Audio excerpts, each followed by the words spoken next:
பொங்கலோ பொங்கல் வந்தாச்சு பொங்கல் வந்தாச்சு. பொங்கலுக்கு ட்ரெஸ் எடுக்கலாம். எப்படி பொங்கலுக்கு ட்ரெஸ் எடுக்கிறோமா இல்லையா?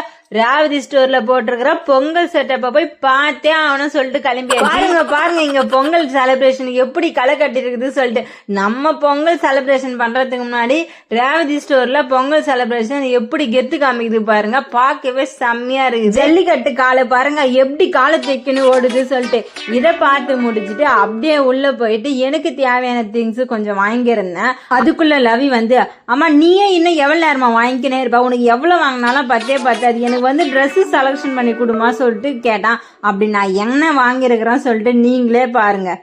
பொம்மைங்களுக்கு போட்டிருக்கிற பொண்ணு ட்ரெஸ் எல்லாம் பார்க்கும்போது நமக்கு பொண்ணு இல்லையே சொல்லிட்டு லைட்டா ஃபீலிங் இருந்தாலும் இட்ஸ் ஓகே, கடவுள் கொடுத்ததை எதுவா இருந்தாலும் ஹாப்பியா எடுத்துக்கணும் சொல்லிட்டு பசங்களுக்கு ட்ரெஸ் எடுக்க போய் அவனுங்களுக்கு பிடிச்ச மாதிரி ட்ரெஸ் எடுத்தாச்சு. இங்க பாருங்க ஒருத்தர உங்களுக்கு பாய் சொல்லிட்டு வீட்டுக்கு போயிட்டு அவர் வாங்கின திங்ஸ் எல்லாம் ஓபன் பண்ணி காமிக்கிறாராம். அதான் சொல்றாரு.